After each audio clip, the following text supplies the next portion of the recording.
안녕하십니까. 러펀드 이성수입니다. 자, 오늘 증시 토크는요, 조금 재밌는 주제로 준비를 해 보았습니다. 자, 그것이 무엇이냐? 자, 주식 투자를 하는 데 있어서 과연 문과생과 이과 출신 두 그룹 중 어디가 더 잘할 것인가? 예, 오늘은 이 주제로 증시 토크를 준비해 보았습니다. 조금 긴장이 되네요. 예, 문과와 이과, 예, 어디가 더 잘났다, 더 뛰어나다, 더 못났다. 이런 논쟁은 뭐 주식 투자뿐만 아니고 우리가 친구들과의 대화에서 심심치 않게 등장하는 소위 떡밥이죠. 그냥 휘잉 던져 놓으면은 그거 가지고 서로 왈가왈부 티격태격 예의가 오가는 주제가 바로 문과, 이과 어디가 더 뛰어나냐, 그것이 바로 주제입니다. 자, 그런데 이 주식 투자에 있어서 문과와 이과 중에서 과연 어느 쪽이 더 주식 투자에 유리할까요? 한번 곰곰이 생각해 보도록 하겠습니다. 그리고 마지막에 피처링 예체능 친구들, 문과 이과만 얘기하면 예체능 친구들이 서운할 수 있기 때문에 예체능 이야기도 살짝 섞어서 이야기를 드리도록 하겠습니다. 자, 문과와 이과의 논쟁, 주식 투자뿐만 아니고 우리가 생활 여기저기서 등장하는 대결의 떡밥입니다. 대결의 떡밥. 야, 저 떡밥이라는 단어 누가 만들었는지 모르지만 참 요긴하게 요즘 많이 쓰이는 것 같습니다. 자, 제가 갓 대학 들어갔을 때 보게 되면요, 문과 쪽 해가지고 경영대학 쪽으로 간 친구들 한 부류 크게 있고, 그리고 이과 쪽으로 간 친구들 한 반반 갈렸어요.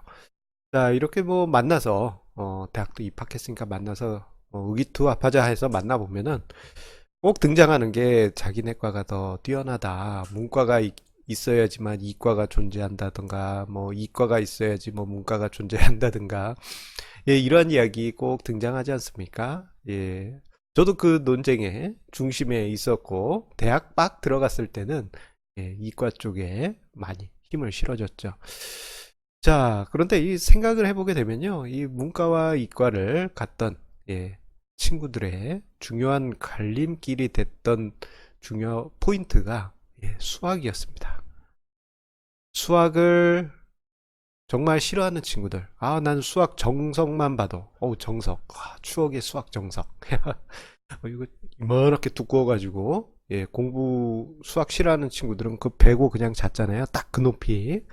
좀 싫어하는 친구들은 문과 쪽으로 간 경향이 많았고, 좀 수학을 그래도 해보겠다 하는 친구들은 이과로 가는 경향이 많았습니다. 그리고 문과와 이과 나눠서 저렇게 갔는데, 경영학과를 갔더니 투자로 나고 재무학에서 수학 공식들이 막 드립다 나와서 고생했다라는 그 친구들의 이야기도 있고요. 자, 이과 중에 상공과, 산업공학과 간 친구들은 생뚱맞게 경영학과 수업을 들어야 된다 해서 고생했던 그런 친구들도 있습니다. 이렇게 생각해 보면요, 문과 이과를 칼같이 딱 나눌 수도 있지만 경우에 따라서는 그 중립지대도 많이 있었던 것 같습니다. 자, 그렇다면 문과와 이과 이 두 개 중에서 어느 쪽이 더 주식 투자를 잘할까요? 그렇다면 이것을 체크해 볼 수 있는 포인트는 주식 투자의 대가들이 어디에 많이 있는지 그것을 한번 체크해 볼 필요가 있겠죠? 그래서 한번 조사를 해봤습니다. 오늘 증시 토크를 준비를 하면서요, 유명한 투자의 대가들의 전곡을 쭉 조사했습니다. 학교는 뺐습니다, 일부러. 자, 워렌 버핏. 뭐 수식어가 필요 없는 투자의 대가죠. 워렌 버핏 같은 경우에는 경영학 학사 석사 가지고 계시고요. 뭐 경영학과 출신이시니까 문과시죠. 그리고 가치 투자의 대가인 이 세 분, 이채원 대표, 허남건 대표, 존리 대표, 요 세 분 같은 경우 보면 이채원 대표 같은 경우에는 경영학으로 문과, 허남건 대표는 행정학과로 문과, 그리고 존리 대표 같은 경우는 회계학 학사 문과, 그렇습니다. 이외에도 이제 뭐 여러 명들을 또 조사를 해봤어요. 뭐 VIP 투자자문 대표들 조사했더니 경영학과, 경제학과 그랬고, 뭐 대부분의 국내 출신 대표들이나 유명한 분들 같은 경우에는 예, 문과 출신인 분들이 많았습니다. 자, 이렇게 보면요, 주식 투자에 있어서 역시 문과구나, 뭐 이렇게 생각하실 수도 있어요. 뭐 경영학과나 예, 이런 분들이 많으시니까요. 하기사 생각해 보면 주식 투자를 좀 공부하겠다, 투자론을 알고 싶다 할 경우에는 경영학과를 가야 되는데, 이 경영학과는 결국 그곳에 가려면 문과를 거쳐 가야 되지 않습니까? 저 대학 입시 때 같은 경우에는요, 요즘은 어떤지 모르겠습니다만, 이공계 출신인 친구가 문과로 정양해서 대입을 치를 때는 그 중간에 페널티가 있었던 것으로 기억이 납니다. 점수를 좀 깎아먹고, 예, 수능 점수에 몇 점을 깎고 대입을 치러야 되는 그러한 일이 있었던 것으로 기억이 납니다. 저도 살짝 생각은 해보긴 했는데, 예, 저는 골수 이공계였다 보니까 이과로 갔어요. 자, 그러면은 이과 이야기도 해야 되겠죠? 과거에 저도 골수 이공계였기 때문에 예, 문과만 편애할 수 없습니다. 이과 쪽 인물은 없는지 한번 살펴봤어요. 그랬더니 외국 분들이 좀 많이 나오시더라고요. 공통점이 수학과가 은근히 많았습니다. 자, 유명한 클로드 시아넌. 이분은 그 정보학에서는 거의 아버지급으로 대우받는 분입니다. 이분이 만든 여러 가지 개념들, 뭐 비트 개념, 이러한 개념이 지금 우리가 쓰는 IT의 기본적인 그런 개념이 쓰이고 있어요. 그걸 창시한 분이 이 클로드 셰넌입니다. 자, 그런데 이분이 투자도 잘해가지고요. 투자 이론도 밝혀낸 게 있어요. 셰넌의 도깨비라는 현상. 제가 자산 배분 전략 이야기 드릴 때 리밸런싱만 하더라도 주가 지수는 제자리지만 수익은 계속 쌓이는 이상한 도깨비가 같은 현상이 있다라고 말씀드렸잖아요. 그 셰넌의 도깨비, 그 효과를 찾은 분이 바로 이 클로드 셰넌입니다. 일각에서는 워렌 버핏보다도 수익률이 우위에 있다라는 그러한 평가를 내릴 정도로 이분의 업적은 대단합니다. 수학과 그리고 전기공학 출신이에요. 자, 그리고 르네상스 테크놀로지라고 해서 알고리즘 트레이딩으로 유명한 헤지펀드가 있습니다. 그 회사를 만든 제임스 해리스 사이먼스. 이분 그 퀀트나 알고리즘 투자를 연구하는 분들 사이에서는요, 정말 유명한 분입니다. 그런데 이분의 전공은 수학입니다. 와, 이공계예요? 그리고 파마 프렌치 교수의 3팩터 모델. 예, 이거는 아주 유명한 투자론의 기본 중에 하나예요. 이 3팩터 모델을 같이 연구한 파마 교수와 같이 연구한 프렌치 교수, 케네스 프렌치 교수 같은 경우에는 1975년에 기계공학 학사를 받은 이공계입니다. 우와. 생각 외로 이과 출신들도 투자론에 큰 획을 그은 분들이 많이 있어요.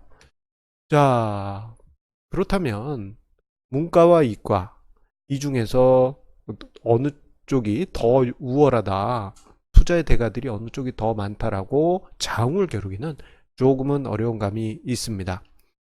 자, 그런데 우리가 여기서 잠깐 시각을 바꿔서 문과와 이과를 누가 더 우월한지, 이러한 주식 투자에서 누가 더 우월한지를 생각하는 것보다 주식 시장을 보는 시각에 차이가 있지 않을까라는 생각을 우리가 여기서 잠깐 해볼 수 있습니다.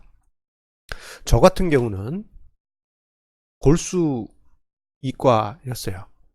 중고등학교 때. 좀 더 전에는 초등학교 때부터 아예 난 과학자가 될 거다 라고 아예 마음을 먹었었기 때문에 대학 들어가기 전까지는 천문학 하려고 그랬어요. 예. 그래서 집에 천문학책 사놓고 행성 위성 계산하는 뭐 그런 공식들 가지고 막 계산해 가지고 오늘의 화성의 위치는 어디에 있으니 뭐 동쪽 몇 시에 동쪽으로 몇 도, 고도 몇 도 하면 화성이 띡 보인다, 뭐 이런 것까지 계산하는 게 저희 취미였습니다. 지금은 다 까먹었죠. 벌써 2, 30년 전 일이니까요. 그러다가 이제 대학은 화학과로 갔는데요. 그러다가 이제 20대 중반 군대 갔다 온 후에는 경영학과 투자론 쪽으로 전환한 문과와 이과를 다 경험해 본 접니다. 그러다 보니까 문과와 이과 관점에서 주식 시장을 보는 시각이 좀 틀려요. 제가 주식 투자를 처음 하던 초창기 때는 이과의 성격이 많이 있었어요. 그런데 그때 당시 저도 그랬지만, 이과 출신 분들이 가지는 하나의 주식 시장을 보는 뭐 장점이자 단점 중에 하나는 무조건 절대값이 절대적인 공식이 있고 절대적인 값이 나와야 된다라는 그러한 맹신이 있어요. 그래서 제가 1999년에 처음 주식 시장에 뛰어들었을 때는 주가 지수의 미래 값을 예상하는 어떤 공식이 있을 것이다 라고 그렇게 생각하기도 했습니다. 그래서 뭐 과학 공식처럼 F는 MA, 뭐 PV는 NRT, 뭐 이런 공식처럼 뭔가 이 값이 딱딱 떨어지는 게 나오지 않을까, 그렇게 이제 생각하고 연구를 했습니다. 하지만 이게 이제 치명적인 단점이 돼요. 주식 시장에 오래 계신 분은 아시겠지만 이게 절대값이 없지 않습니까? 주식 시장에서는 이론 주가로 계산했을 때 현재 뭐 적정 주가가 10,000원이다 한다면, 이공계 출신으로 주식 투자를 처음 하신 분은 그 10,000원에 무조건 주가가 가야 된다라고 절대적으로 확신하는 경향이 있습니다. 하지만 실제 그렇지 않죠. 10,000원이 적정한 주가다. 이게 아무리 정확하다 하더라도 두리뭉실한 그러한 개념으로 보는 게 오히려 더 맞지 않습니까? 그래서 이과 분들은 계산과 공식을 잘하긴 하지만 그로 인해 가지고 오히려 절대값에 대한 함정에 빠질 수가 있습니다. 자, 문과 출신 분들 같은 경우에는 그 이공계에 비해서 수학을 좀 싫어하시는 경향이 있다 보니까 정량적인 분석보다는 정성적인 분석을 선호하시는 경향이 있습니다. 자, 그러다 보니까 어떤 뭐 공식이나 어떤 수학적인 공식을 토대로 해서 분석하기보다는 어떤 사회적인 인과관계 또는 어떤 정보, 루머 또는 사람과 사람 사이에서 알게 되는 여러 가지 정보들, 이런 걸로 이제 투자하시는 경향이 많이 있습니다. 이게 이제 장단점이 있죠. 자칫 너무 두리뭉실하다 보니까 잘못된 투자 판단을 할 수가 있습니다. 근데 제가 이 양쪽을 다 겪어보니까 어느 쪽이 절대적인 값은 없습니다. 중요한 것은 얌수 겸장입니다. 지금 현대 투자 문화도 점점 이런 방향으로 바뀌어가고 있어요. 자, 문과적 기질이나 이과적 기질 한쪽으로만 치우치게 되면은 그쪽의 단점만 부각이 될 수가 있습니다. 이과적 기질만 중시한다 그러면 아주 정확한, 내가 만든 엄청난 공식에 의해서 주가가 거기에 가야 된다라는 뭔가 뭐랄까 신앙과 같은 그러한 그 맹점에 빠져버릴 수가 있습니다만, 문과적 기질을 같이 이렇게 포용하게 되면요, 주가란 것이 어떤 자연과학처럼 절대적으로 움직이는 게 아니고 뭐랄까 사회과학적인 측면, 여기저기 영향받아서 움직인다는 것을 이해할 수 있게 됩니다. 그리고 앞서서 이제 투자의 대가들 언급을 드렸잖아요. 그분들 같은 경우 문과 출신이지만 여러 가지 이제 수학적인 부분도 많이 익히면서 이과적인 성향을 늘리셨고, 그리고 최근에 보게 되면요, 경영학과 학생들, 우리 시대 고전적으로는 문과생 아닙니까? 문과생은 절대 보지 말아야 되는, 저희 세대 때는요, 어떤 프로그램, 컴퓨터 프로그램, 파이썬 이런 공부들 정말 많이 합니다. 그리고 수학도 많이 공부들 하고 있어요. 그리고 증권사들 보면은 단순하게 경영학과 출신보다는 통계학이나 수학과를 선호하는 그런 문화가 점점 늘어나고 있습니다. 양수 겸장의 그러한 분위기가 점점 늘어나고 있는 것이죠. 자, 그렇기 때문에 오히려 중립지대에 있는 어떤 전공이 투자의 득이 될 수도 있습니다. 대표적으로 심리학과. 심리학과 저희 때 같은 경우에는 이제 문과 쪽이었지만 엄밀히 파고 들어가면 심리학과 같은 경우에는 문과와 이과의 중립지대입니다.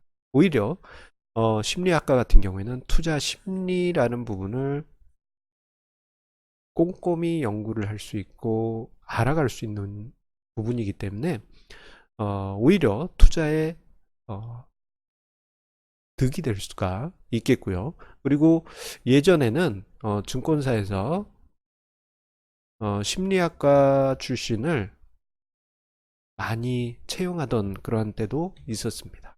예.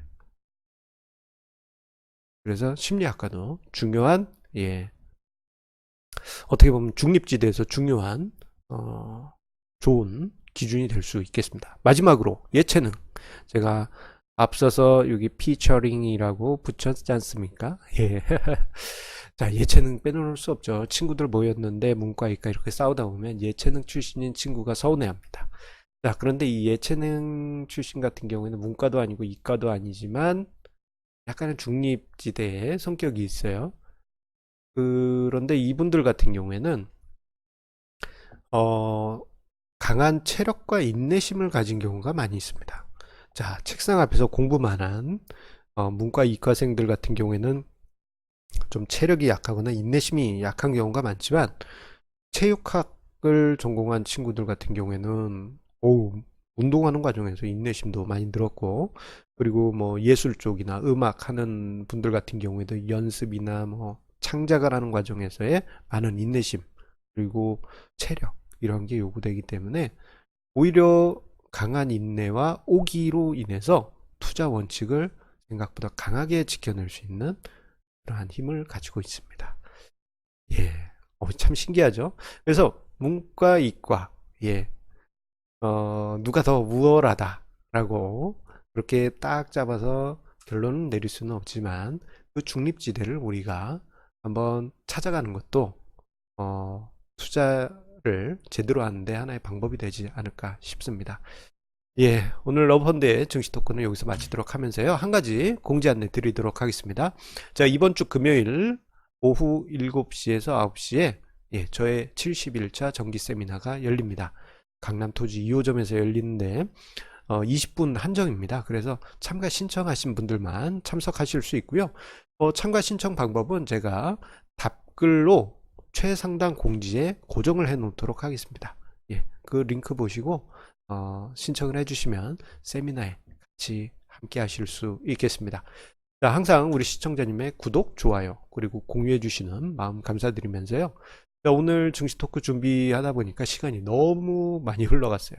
아침 9시부터 준비했는데 이제 영상 올릴 때가 되고 보니까 거의 한 3시가 다 돼가고 있습니다.